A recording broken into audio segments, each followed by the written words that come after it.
영화 이야기하는 척하는 영화 팟캐스트 시네마빠 양기자의 지인으로만 진행하는 본격 인맥자랑 방송 양기자 시네마틱 유니버스 라모타님과 함께하는 마지막 시간입니다.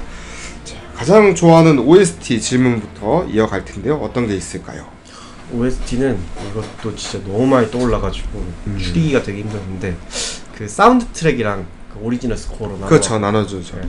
사운드 트랙 같은 경우에는 예전에 그 토드 헤인즈 감독의 벨벳 골드마인에서 핫원이라는 이제 셔터 투 싱크 밴드가 이제 그 영화를 위해서 새롭게 작곡한 노래인데 그 영화가 대체적으로 좀 글램락 시절을 그린 영화다 보니까 좀 그 시기에 맞는 음악들을 새롭게 작곡을 했는데 그 중에 가장 뭔가 그 소위 말하는 끈적거리면서도 중독성 있는 그리고 되게 영화의 정서랑 되게 가장 잘 부합하는 곡이어가지고 되게 기억에 남더라고요.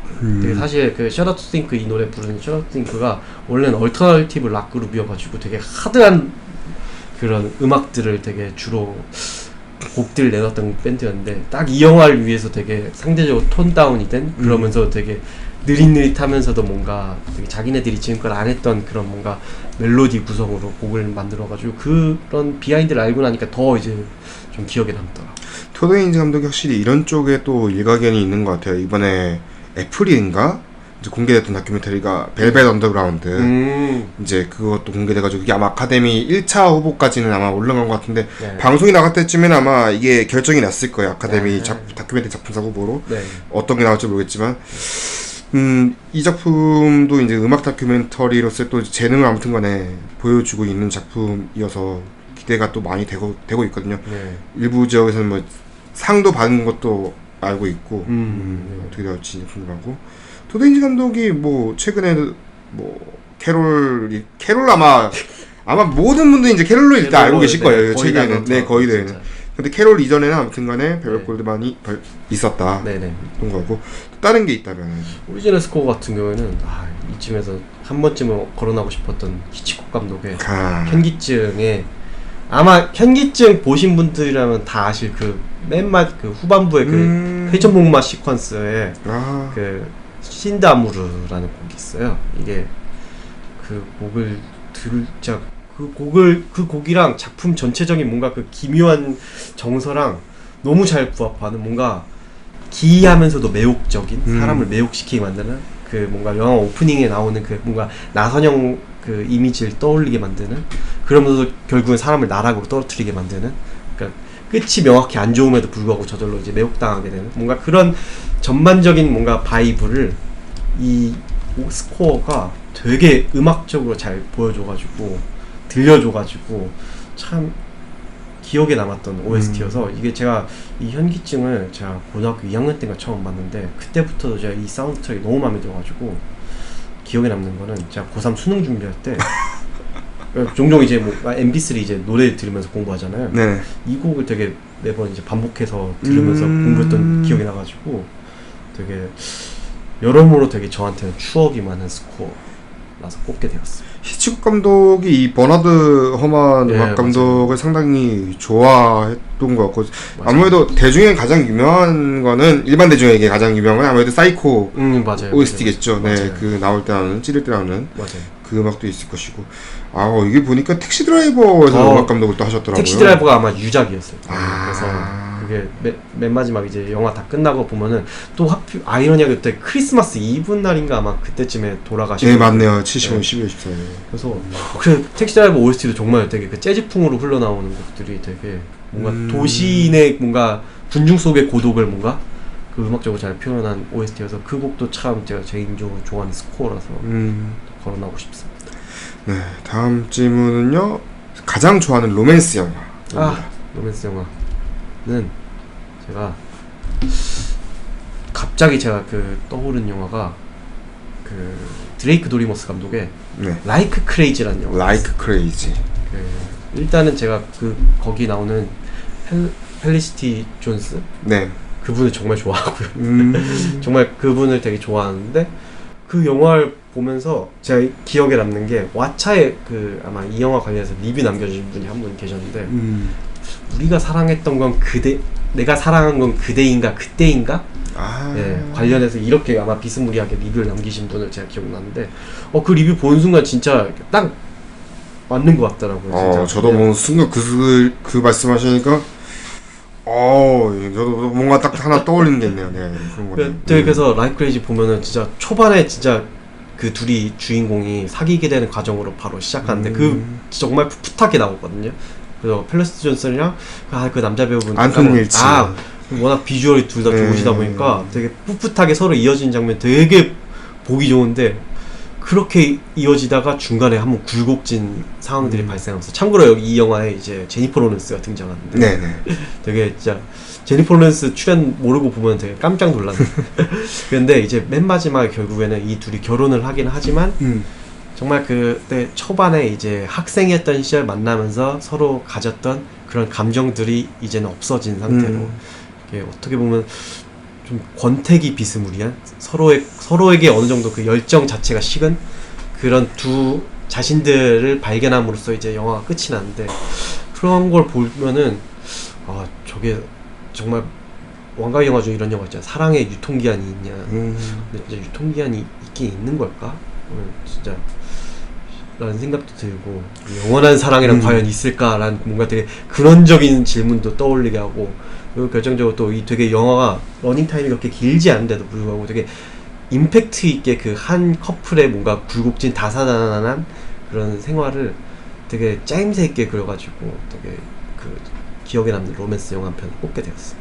사실 이 작품 연출한 이제 드레이크 도리머스 감독이 이런 쪽에 좀 일가견이 진짜 많잖아요. 맞아요. 이걸 또 SF랑 섞어내는 재주. 맞아요. 네, 진짜. 이퀄스도 그렇고 조우도 그렇고 이거는 유니스는 약간 SF는 아니지만 아무튼간에 결국에는 어플로 시작된 만남이었고. 맞아요. 네. 그리고 최근에 개봉했던 건 사실 이거 CJ 자본 들어갔던 걸로 기억이 나는데 제가 앤디스 비기니스. 요거 좀 많이 조금 실망했어. 요거는 개인적으로 조금 실망했는데 이 감독 영화 맞지 싶을 정도로 요거는 그냥 자기 복제에 가까웠는데 요 이전 작품들에 비교하면은 그런 느낌이 들어가지고 게다가 영화도 길어 심지어.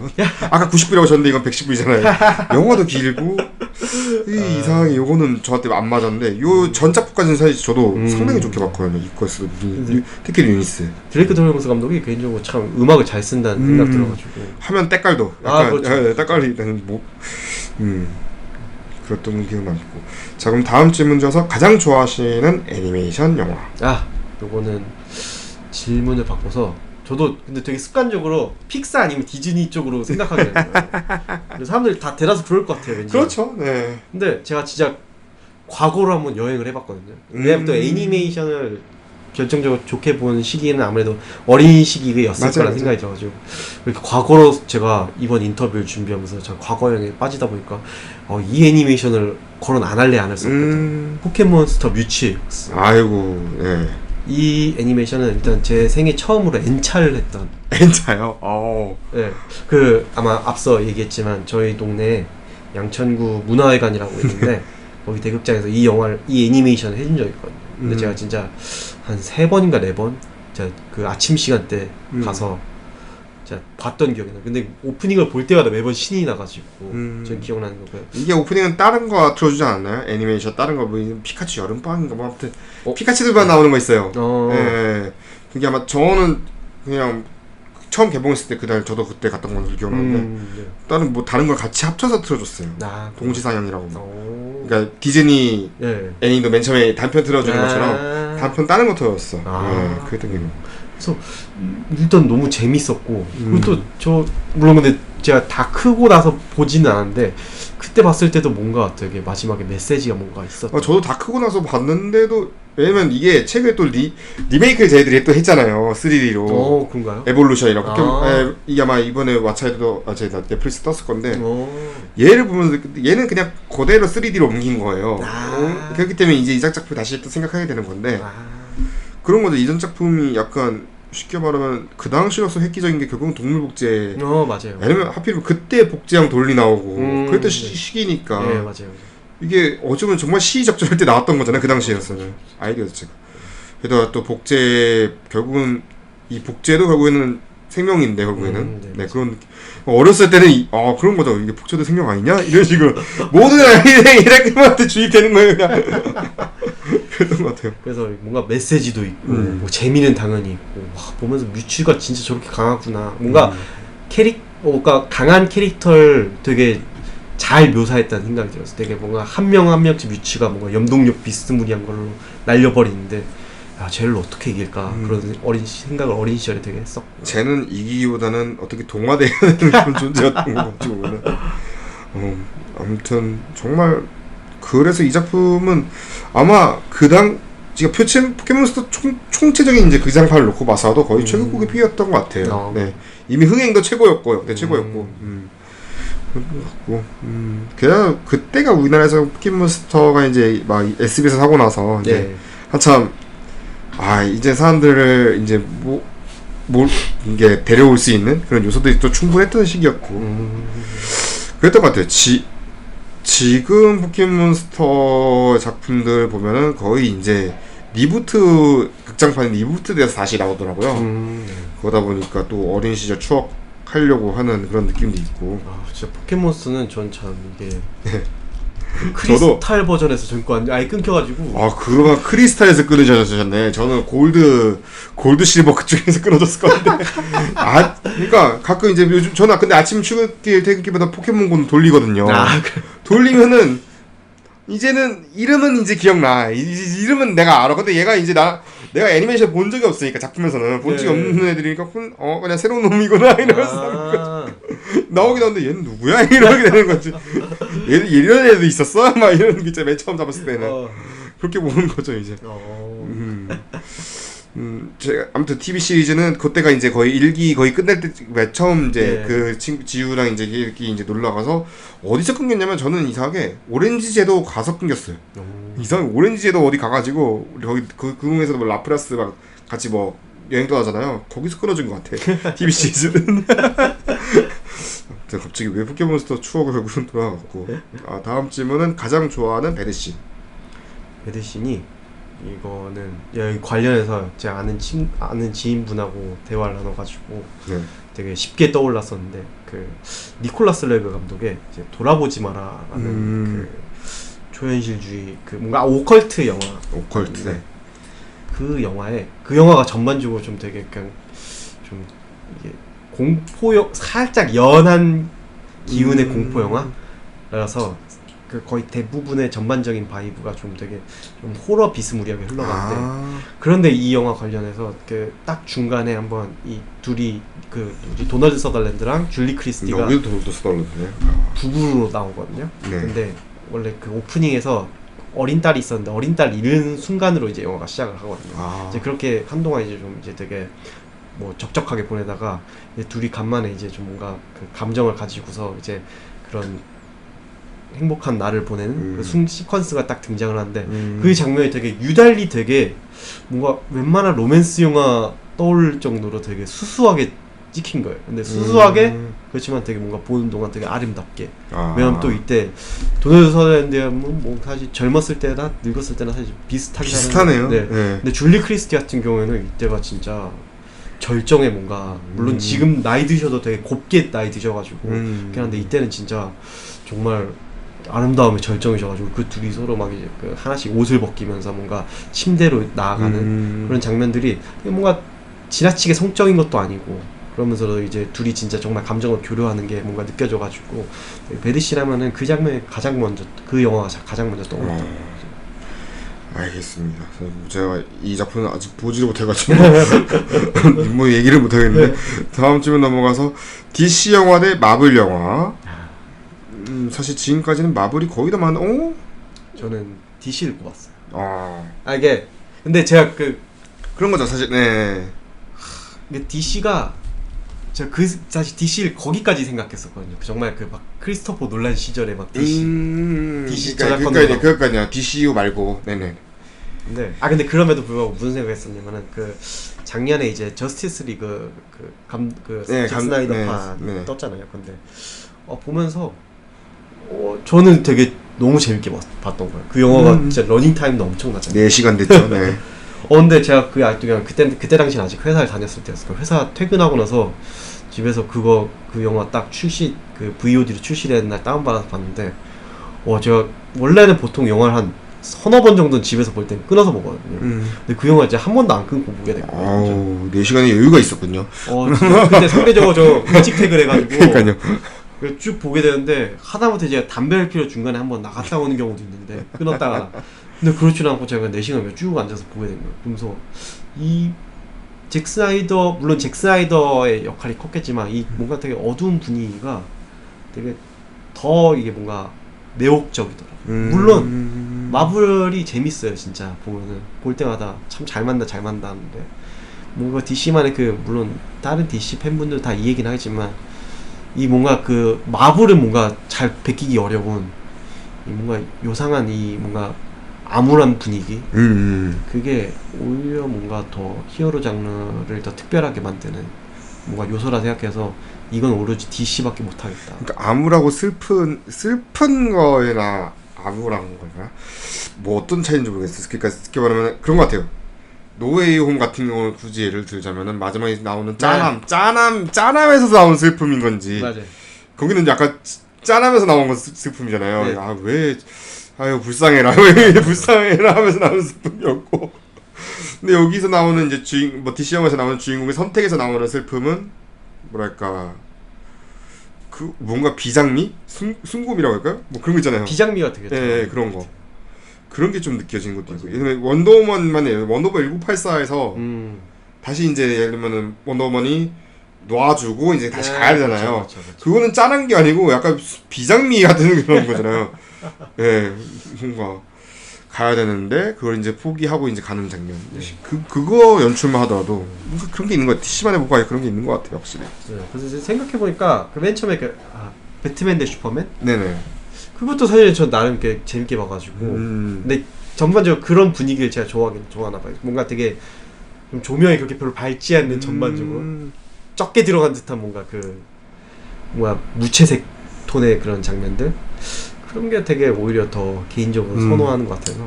HBO 맥스 뜨면은 일단 저도 그거 먼저 보려고요. 그 배트맨 대 슈퍼맨 제가 아직 그거 못 봤어요. 감독판은 못 봤으니까. 아, 그런가요? 그거를 한번 나중에 이제 뭐 4K로 뜨면 그때쯤에 이제 다시 한번 볼까 싶기도 하고. 그러면 조금 나을까? 뭐 안 봐도 모르겠어요. 좀 나을까? 물론 거기도 마사는 있겠지. 그러니까 마사 대사는 있겠죠. 이러면서. 저도 나쁘진 않았거든요, 그 작품이. 근데 너무 이게 생각보다 막 엄청나게 많이 까여가지고 이게 뭐 죽을 만큼 물론 마사는 그럴 수 있다고 치는데 왜냐면 분명히 비장해야 되는데 갑자기 그걸 치면은 잠깐만 이거 비장해야 되는 거 같잖아. 지금 비장이 개그지 지금 비장이 아니고 막 그런 느낌도 있어가지고. 다음 질문 넘어가서 그럼 가장 좋아하는 감독은 누군가요? 이걸 제가 좀 또 이거 그래서 라이크와 그 페이버릿 사이. 원래는 제가 왕가위 마틴 스콜세지 이렇게 얘기를 하거든요. 네네네. 근데 제가 이번에 인터뷰를 준비하면서 또 다시 생각해봤어요. 너무 지겨워가지고. 또 왕가위. 왜냐면은 이번에 베네데타 관련해서 제가 이번에 녹음을 하면서 그동안 제가 좋아하는 영화는 많았는데 정작 감독으로서는 떠오르지 못했던 그분들이 되게 많다는 생각이 들어가지고 좀 다시 한번 그렇게 정리를 해본 기회가 있었는데 공교롭게도 일단 거론하고 싶은 분이 이제 로만 폴란스키와 크리시토프 키에슬롭스키 두 분인데 공교롭게도 이 두 분 다 폴란드 출신 감독분들이에요. 그러네요. 또 이게 제가 이분들 다 이제 그동안 되게 이분들이 만든 영화들 다 하나같이 재밌게 봤음에도 불구하고 되게 좋아하는 감독 꼽을 때 한 번도 이게 뚜렷이 떠오른 적이 없어가지고 이번 기회를 통해서 다시 한번 이제 좋아하는 감독의 뭔가 새로운 그런 이름들 거론해보자 싶어서 두 분 꼽게 되었습니다. 되게 두 분 다 너무 좋아하고 진짜 영화를 되게 이번에 키에슬롭스키 감독 영화를 최근에 다시 한번 봤는데 되게 어려운 주제를 되게 저렇게 심지어 재미있게 잘 다뤘다는 의미에서 진짜 영화를 정말 잘 만드신 분들이 곳곳에 있구나라는 걸 다시 한번 생각하게 하고 되게 좋아하는 분들입니다. 저도 이거 빨리 봐야 되는데 막 봐야지 리스트 제 봐야지 리스트에 막 계속 꽂혀 있어요. 뭐 세 가지 색 시리즈라든지. 삼색. 네네 뭐 그거든지 뭐 아까 말씀 저한테는 어렸을 때는 10개로 많이 알려진 데칼로그. 네, 데칼로그는 10개라고 알죠. 예. 네. 그 10개가 아닌데 제가 내가 알기로는 그 10개가 맞나? 내가 알던 10개는 그 홍해 갈라지는 그 10개인데 막 어렸을 때는 그런 거니까. 이것도 EBS 잠깐 했었거든요. 어렸을 때 기억나. EBS도 막 시리즈로 막 계속 했었어요. 막 그때 기억이 있는데 뭐 봐야지 리스트에 있는 건데 언젠간 봐야지 하는데 또 기회를 그때 놓쳤어요. 네, 놓치다 보니까 계속 놓치게 되는. 뭐 살인에 관한 짧은 필름이나 맞아요. 네. 로만 폴란스키 같은 경우는 제가 예전에 처음 봤었을 때가 서울 아트 시네마, 지금 이제 물론 지금도 이제 사라졌지만 종로 3가에서 그 서울극장 말고 그 예전에 낙원상가 위층에 거주 중일 때가 있었어요. 시네마테크 그때 명칭 시네마테크였을 텐데 그 옥상에서 그 서아시 있었을 때 제가 처음 이제 시네바캉스 뭐 그런 이벤트가 있어서 그때 갔었던 기억이 나는데 그때 봤던 영화 중에 물속의 칼이라는 영화가 있어가지고 그 영화를 보는데 너무 아름다운 거였어요. 전반적으로 영화 자체는 스릴러인데도 불구하고 장면 자체가 때깔도 너무 좋고 그래서 그 영화를 보면서 좀 로만 폴란스키에 대해서 되게 많이 파고들었던 기억이 나가지고 또 로만 폴란스키는 사실 그래서 서아시가 떠올라가지고 또 사담으로 꼭 이야기하게 됐습니다. 네. 그럼 다음 넘어가서 다음 특별한 질문들인데 어쩌면 이제 계속해서 얘기했던 거의 연장선인 것 같아요. 네. 뭐 홍보사에서 일하신 것도 있고 지금은 이제 글도 쓰시고 있고 그러다 보니까 결국은 영화 관련된 일을 쭉 하고 있는데 이런 일을 하고 싶었던 이유가 있었다면 뭘까요, 결정적으로? 사실 이거는 좀 말하기가 되게 부끄러운 이야기일 수 있는데 사실 막 뚜렷하게 영화를 하자라는 마인드로 시작한 건 아니었어요. 뭐냐면은 제가 거의 졸업 막학기 다가오는 시점에서도 제가 뭐 먹고 살아야 돼. 대학교 때. 네. 그때 그렇게 뚜렷하게 생각을 한 적이 없어가지고 그래서 한 진짜 졸업한 한 달인가 그때쯤 나왔을 때 진짜 나 어디서 일을 해야 되나 그때 되게 너무 때늦게 그런 고민을 했을 때가 있었는데 제가 돌이켜 생각해 보니까 뭐 되게 뭔가 하고 싶은 뭔가 직종이나 뭐 직무 그런 게 하나도 없었던 거예요. 그래서 너무 의미 없게 살았나 싶어가지고 되게 자괴감이 쌓였었는데 그러다가 결국에 이제 눈에 걸리는 거는 영화밖에 없는 거예요. 근데 사실 영화를 그때 한참 찾아봤을 때도 뭔가 영화 일을 하고 싶다는 생각은 사실 그때 당시에는 한 번도 안 했었거든요. 뭐 영화를 내가 좋아서 보는 거지 일 생각해 본 적은 뭔가 당연하게도 안 했다는 듯이 그랬는데 그렇게 막상 진로를 결정할 때가 다가와서 이게 내가 한 게 뭐 있지 생각해 보니까 영화 말고는 제가 진짜 뭔가 취미 생활로도 뭔가 딱히 뚜렷이 뭐 한 게 없어가지고 그러면 남은 게 영화밖에 없으니까 차라리 영화에 좀 도전을 해볼까 그런 생각이 첫 번째로 했었고 또 그렇게 제 진로를 찾는 과정에서 다 하나같이 이 일 어때요? 물어보면 다 하나같이 이 할만해요 라고 뭔가 비스무리하게 얘기하신 분 한 명도 없으신 거예요. 다 힘들어요. 그래서 어딜 가나 어차피 진짜 고생할 바에는 그래도 제가 상대적으로 관심이 있는 분야에서 고생하는 게 더 그나마 가치가 있지 않을까 싶어가지고 자연스럽게 그때 영화를 선택하게 되었어요. 저도 비슷한 것 같아요. 네, 그렇게 해서 저도 그렇게 돼서 들은 것 같아요. 네. 다음 질문 넘어가서 그러면은 영화 홍보사에서 경우는 일하시면서 가장 보람 있었던 순간이 있다면 언제였을까요? 네. 저는 테넷 홍보를 맡았다는 소식과 정식 개봉을 하고 난 순간까지의 그 모든 기간들.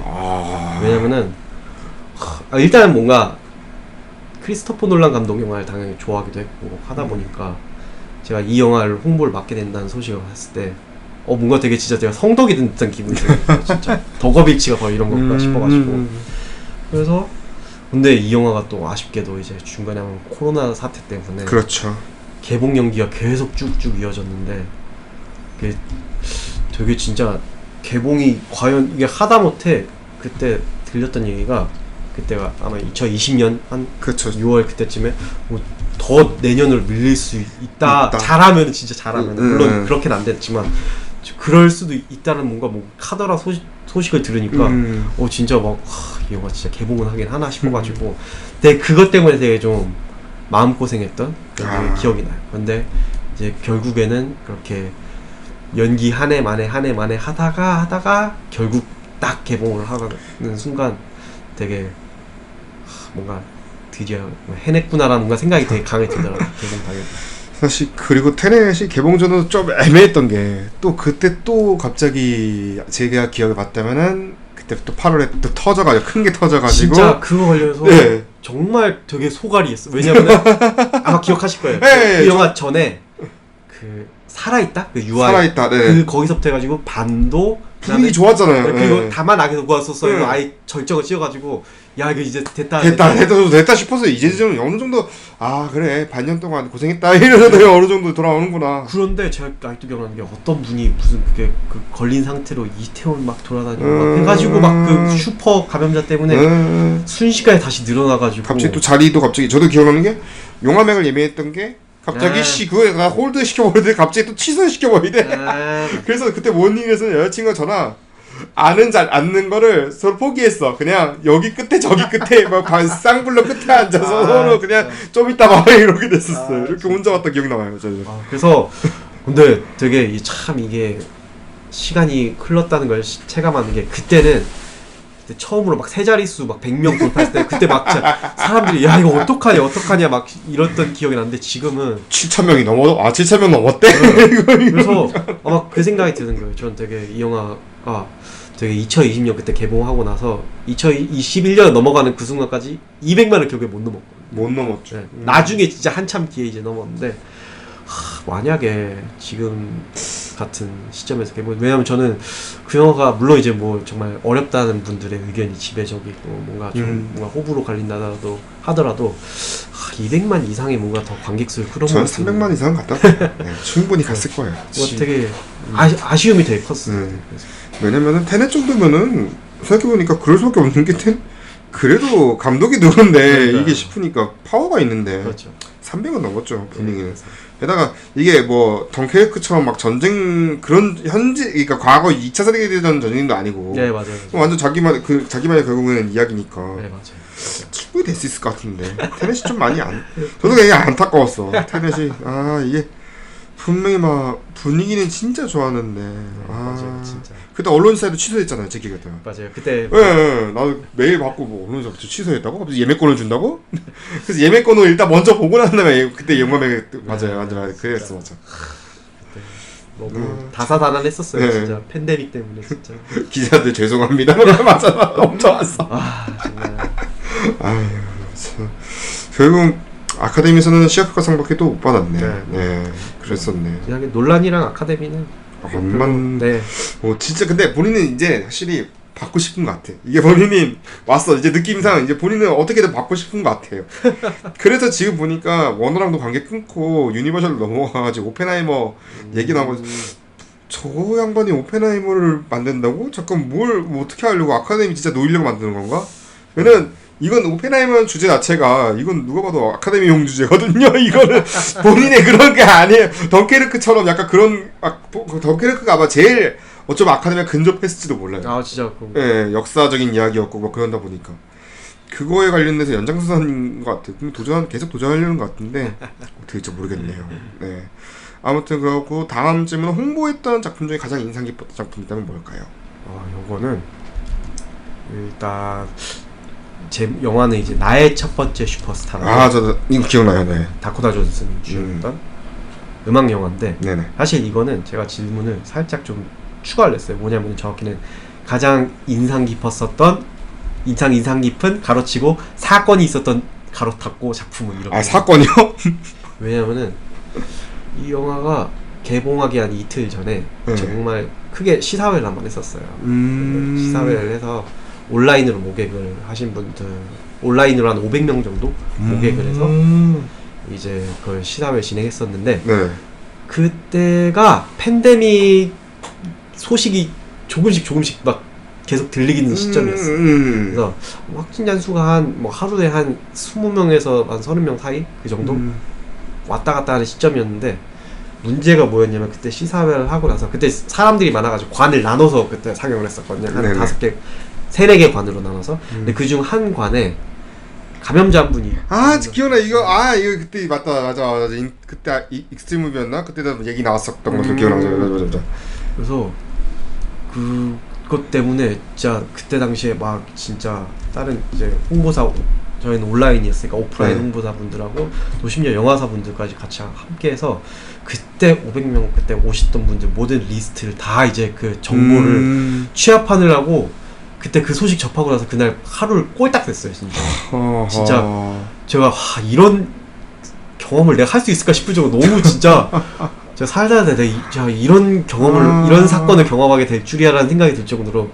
근데 어떻게 진짜 왜냐면 또 그때 당시는 지금처럼 막 QR이 막 그렇게 맞아요. 잘 됐던 시기는 아니어가지고 수기로 그때 작성을 했었는데 맞아. 사람들의 번호라든지 이름을 근데 수기로 하다 보니까 글씨체가 좀 되게 다 제각각이잖아요. 아 글씨 또 엉망을 쓴 사람도 있을 거고. 그래서 일단 이제 그 번호 맞는지 그 확인하고 이제 이런저런 확인 절차를 거쳐서 결국에 이제 500명 리스트를 다 종합해가지고 송파구청에 넘겼던 기억이 나거든요. 근데 제가 왜 그게 기억이 나냐면은 제가 그때까지는 코로나 하면은 그냥 남의 이야기, 사실상 남의 이야기인 줄 알았는데 그때 그 사건을 겪으면서 진짜 이게 내 얘기가 될 수 있겠구나라는 순간을 진짜 몸으로 직접 체감해가지고 그게 너무 잊혀지지가 않는 거예요 진짜. 그래서 그때 처음으로 이제 PCR 검사도 이제 바로 해보고 그래서 여러모로 참 영화는 되게 그나마 제가 알기로는 다행스럽게도 추가 확진자는 없었던 없어서, 걸로 맞아요. 저도 그게 다행이죠 진짜. 정말 다행이더라고요. 저는 근데 이 영화를 이거 저기 CG 구로에서 봤어요. 개봉을 하서. 네네. 근데 이거 저도 에피소드가 이 영화를 왜 기억나는지 이제 알았어. 영화 내용을 다 떠나서 에어컨을 안 튼 거예요. 식장에 에어컨을 안 튼 거야. 미치겠는 거야. 야 무슨 찜통에서 영화를 그때 뭔가 또 에어로졸 이슈가 또 있었나 봐요. 나도 몰랐는데. 네. 아니면은 구로가 그때 CG 구로가 공사 중이었다거나. 난 몰랐는데 그러니까 이게 어느 순간 2시간 영화를 이게 2시간 영화 보는데 어느 순간 나도 모르게 지치는 거야. 더워가지고. 그때 아마 초여름 아마 그 시기였어요. 에어컨도 없고 이거 뭐 하는 건가 싶어서 그래서 기억이 나는 것 같아요. 확실한 건 이거는 음악 영화도 였던 걸로 기억이 남고. 네네. 다코타 존슨 도 연기 잘했지만 사실 다코타 존슨보다는 그 그레이스 역할 맞아요. 더 연기를 확실히 잘했던 걸로 기억나. 제가 알기로 거기 나왔었죠. 찜질방이나? 나왔어요. 네, 우리는 찜질방 나와가지고 뭐지 했던 맞아요. 있고. 그런 작품이었던 것 같아요. 그럼 다음 질문 넘어가서 영화 홍보사에서 일하시면서 가장 안타까웠던 순간이 있다면은 뭘까요? 요거는 이게 사실 이게 정식으로 극장 개봉은 끝내 못했는데 클린트 이스트우드 감독의 리차드 주얼이라는 영화가 예전에 이제 상영 준비를 하고 있었어요. 그래서 제가 그 영화에 이제 홍보를 맡게 되어가지고 그때 이제 이제 테넷도 맡게 된다는 소식을 접해서 이제 논란에 이어서 이스트우드 영화까지 홍보를 하게 되네. 진짜 난 성덕이다. 성덕에 정말 일체를 다 잃었다라는 생각을 했었는데 딱 그 영화 이제 홍보 한참 이제 킥오프라고 해가지고 제 기억에 맞다면 영화사에 이제 전반적으로 이제 홍보를 이렇게 할 거다라는 뭔가 PPT 자료를 준비하는 기간이 있었거든요. 그걸 한참 준비하고 거의 마무리 짓는 단계에서 팬데믹 사태가 터진 거예요.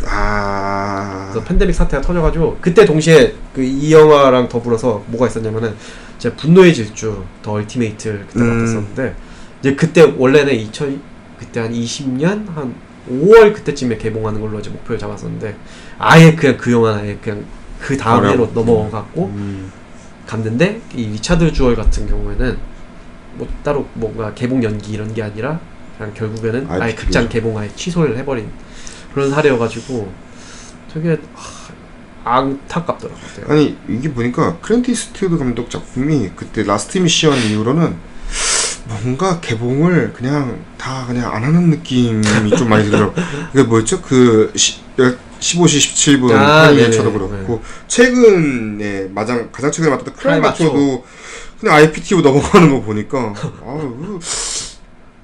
그런가 싶기도 하고 이거 만약에 HMX면 그냥 바로 HMX를 그랬을 것 같기도 해요.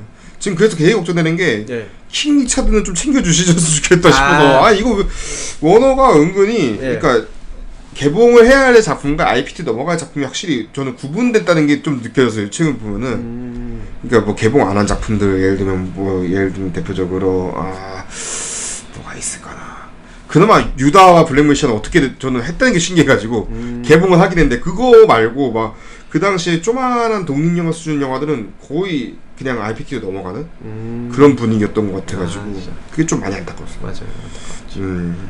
그래도 어떻게든 일주로 조만이라도 한 단극장을 하나 줬으면 하는 그런 바람도 있긴 한데 영화를 그때 사전 관람을 했었는데 영화도 생각보다 너무 괜찮은 거예요. 특히 그 영화에 캐시 베이츠 네. 미저리에 출연하셨던 예전에 그분이 마지막 그 후반부에 자기 그 아들 변호 관련해서 좀 연설 비스무리하게 하는 장면이 있는데 시퀀스가 있는데 거기서 진짜 왜냐면 그 전에 이분이 아카데미 노미네이트 되었다는 소식을 들어가지고 얼마나 연기를 잘했길래 라는 생각을 조금 했었는데 그 시퀀스를 보면서 진짜 연기 잘하는구나. 그러니까 저도 그 해 아카데미 시상식 다른 후보들은 다 봤는데 이 영화 아직도 못 본 것 같아요. 그러니까 이건 HBO 뜨면은 그때쯤에 아마 볼 수 있을 것 같은데 볼 것 같은데 네네.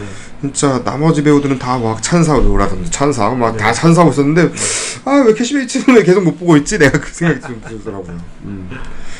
아무튼 생각해보면 이제 클린트 이스트우드 감독 본인 역시도 슬슬 아카데미와는 조금 이제 거리가 좀 멀어지고 있는 것 같기도 하고 근데 어쩔 수가 없는 것 같기도 하고 설리가 가장 마지막이었던 게 아니었나 가장 근접했던 작품 중에는 네. 설리도 이제 되다가 또 많은 분들이 이제 아무래도 우리나라 국내에서는 또 맞아요. 특히 또 세월호 참사와 관련해가지고 또 연관짓는 또 분위기였고 맞아요, 우리나라에서는 아마 감상했을 때 모든 분들이 다 그런 얘기를 했었고 설리 또 아이맥스 봤을 때 엄청 깨끗해가지고 생각보다 화면이 너무 깨끗해가지고 천원에서 봤을 때 눈이 부실 정도로 화면도 좋았고 그 작품이 아마 극장에서 최대한 많은 분들이 좀이라도 볼 수 있던 마지막 작품이 아니었는가 싶기도 해요. 이 감독님의. 자 그럼 다음 질문 마지막 질문이네요. 리뷰를 쓰기 참 힘들었던 영화는 뭘까요? 인데 사실 딱 골라서 하기는 좀 이제 아마 힘드셨던 것 같아요 보니까. 네. 특정 작품. 네네. 특정 작품 꼽으라면은 전 가장 최근에 꼽았던 이제 베네딕트를 꼽았어요. 왜냐면은 사실 이게 뭐냐면 이건 제가 이유 때문에 그런데 그 전에는 보통 리뷰 쓰기가 힘든 영화라고 하면은 할 말 없게 만드는 영화들 있잖아요.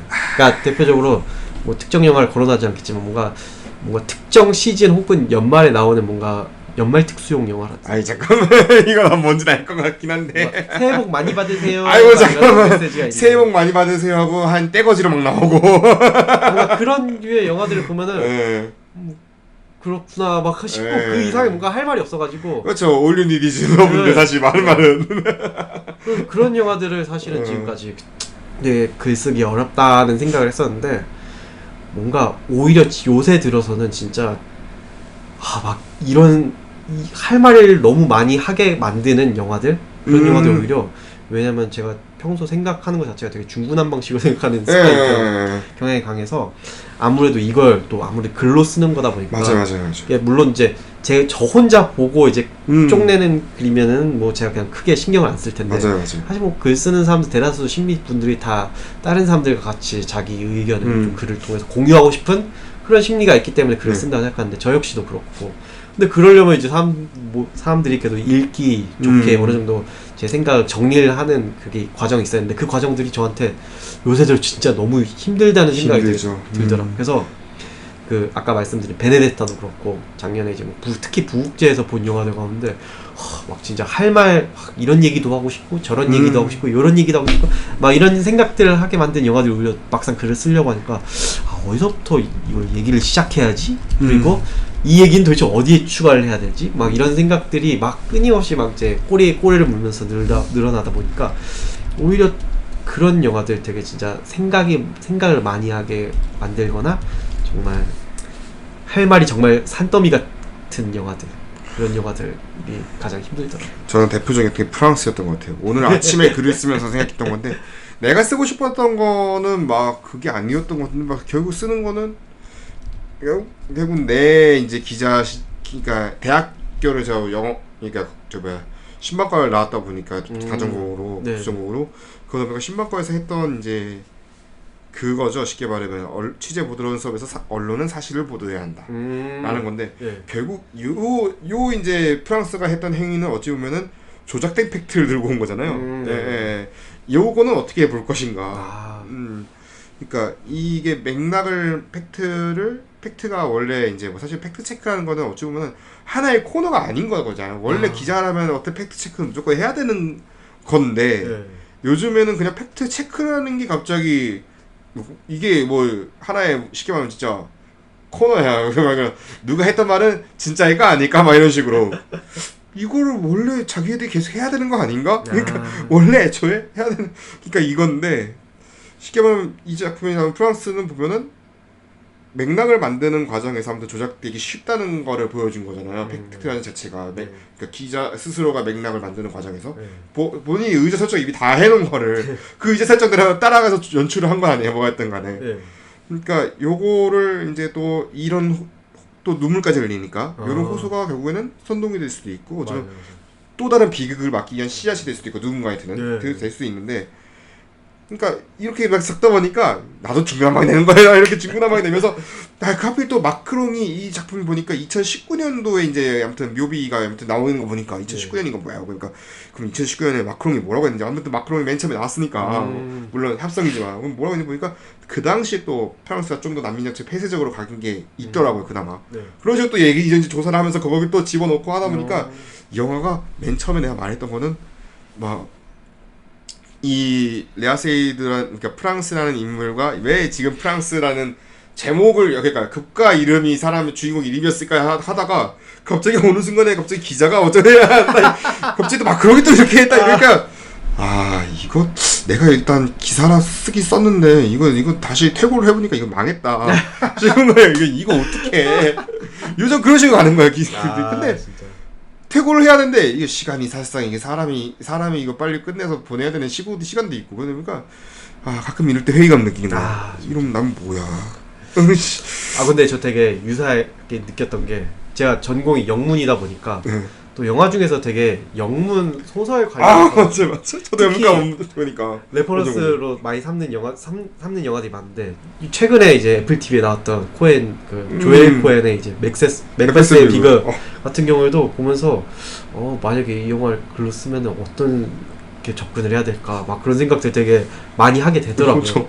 일단 맥베스라는 소재의 영화들이 워낙 많기도 하고 워낙 많죠. 막 그래서 막 그런 영문학과 연관된 작품들을 레퍼런스 삼은 그 영화들 관련해서 또 글을 쓰다 보면은 되게 상대적으로 좀 뭔가 어깨에 힘이 좀 들어가죠. 네. 그런 경우들이 왕왕 있다. 아니면은 저는 이제 공연 또 취재를 다니다 보니까 이게 공연 결국에는 또 지금 현재 하고 있는 게 공연의 영상화를 아무튼간에 뭘 하고 있잖아요. 공연 같은 경우도 사실 공연을 영상화한다는 게 사실은 이것도 이제 공연계 분들 말씀하신 거 보면 예를 들면 뭐 연극 배우 분들이나 연극은 결국에 현장성인데 그렇죠. 그럼 이거를 담아서 그러니까 기록의 저장은 모르겠는데 이걸 그러니까 해서 이렇게 하는 게 맞는 건가 올리는 게 맞는 건가 그러니까 여기서부터 계속 작년에 코로나 때부터 계속 이게 싸워져서 이제 서로 이제 논쟁도 생기고 막 그러는 거예요. 진짜 그 와중에 금호코엔의 형제는 이걸 들고 왔는데 심지어 이게 무대가 거의 미니멀리즘이에요. 이 무대 자체가 진짜 미니멀리즘 거의 세트 감독이 일부러 흑백을 한 것 같아. 저렴하게 막 이게 너무 싼 마이로 느껴질까봐 흑백을 하는 이유가 사실 그것도 있는 것 같아. 뭔가 분명히 지금 보면 해봤자 숲 나무 그냥 동네에 있는 숲에서 찍을 수도 있는 거잖아. 이거 무슨 너 어떻게 알아? 이게 대다 흑백이니까 알 필요가 없잖아요. 그러니까 숲도 있고 모래? 놀이터에서 찍었는데 어떻게 알아? 놀이터에서 찍을 수도 있고 이런 것들까지 다 감안하니까 이래서 흑백에서 찍은 건가? 이런 식으로 또 비교를 하고 그러면 미니멀리즘을 추구하는 그런 또 이유는 뭘까? 이런 식으로 또 가면은 이것도 중구난방이 있구나. 그러니까 이런 거 이런 거는 팟캐스트에서 그냥 한 2시간 더 떠드는 게 낫겠다. 이럴 바에는. 그래서 이거는 저는 그걸로는 글 쓰는 거 포기했어요. 이거 차라리 그냥 아카데미 앞두고 그냥 이거 아는 사람들끼리 한 시간씩 그냥 떠드는 게 낫지. 이렇게 되는 거예요. 그런 식으로 되는 것 같아요. 결국은 정말 글 쓰시는 분들이 정말 대단하다고 느낀 게 그러니까 결국은 이걸 또 정제를 해서 독자들이 읽어야 되니까. 맞아요. 거기서 또 이제 고민하시고 그건 모든 분에 다 존경스럽죠. 그렇죠. 아무튼 라모타님과 이렇게 오랜 시간 동안 녹음을 하게 될 줄은 몰랐어요. 마지막 질문까지 마쳤고 아무튼 이렇게 또 오랜 시간 함께 하셨는데 잠깐 소감 좀 들어볼게요. 이제 여기 나온다고 소식을 전달받아서 또 예습 차원에서 다른 출연자분들의 방송을 하나씩 봤는데 출연하신 분들의 면면을 다 살펴보니까 다 본인만의 독자적인 위치를 차지하고 계시는 되게 굵직하신 분들이 많으신 것 같아서 제가 저 같은 조무래기가 여기 일단 참여할 수 있다는 게 너무나도 정말 영광이라는 말씀 드리고 싶고요. 또 정말 즐거웠다는 말씀 전달드리고 싶습니다. 나중에 놀러 오세요 또. 네, 왜냐면 여긴 열려 있고요. 네, 뭐 사실 이제 앞으로 사실 원래 이게 거꾸로 된 건데 이렇게 하면서 영화 얘기 좀 이제 하나씩 꺼내야 되는데 지금 뭔가 거꾸로 됐어요. 네, 앞으로 또 이제 나오셔서 네, 다양한 또 영화 이야기. 사실 저희가 팟빵이랑 오디오 클립이랑 투 트랙으로 유지되어 있는데 네, 팟빵에서는 아무래도 팟빵에서 할 수 없는 이야기, 영화들 있잖아요. 예를 들면 뭐 좀 이런 독립 영화들이라든지 뭐 다양성 영화든지 예술 영화든지 조만한 뭐 블록버스터 영화는 아니고 이런 오히려 이런 얘기의 영화들이 오히려 할 수 있는 말이 맞습니다. 아까 전에 말했던 그 연말연시 그런 영화들보다는 할 게 많아. 연말연시 해봤자 진짜 할 수 있는 게 20분 30분 동안 이 배우가 뭐 했네, 여기서 크리스마스 추억이 뭐네 이러고밖에 진짜 별거 없는 거예요. 해보니까 차라리 그거보다 훨씬 낫다. 베네타도 지금 원래 그때는 한 2시간 끊었어야 되는데 진짜 40분 만에 끊은 게 정말 다행이다 싶을 정도였고. 네, 아무튼 그래서 다음번에 또 날이 되는 대로 또 이야기를 나눠볼 수 있도록 제가 준비를 해놓겠습니다. 네, 봐주셔서 대단히 감사하고요. 지금까지 양 기자였습니다. 청취해주신 여러분 대단히 감사합니다.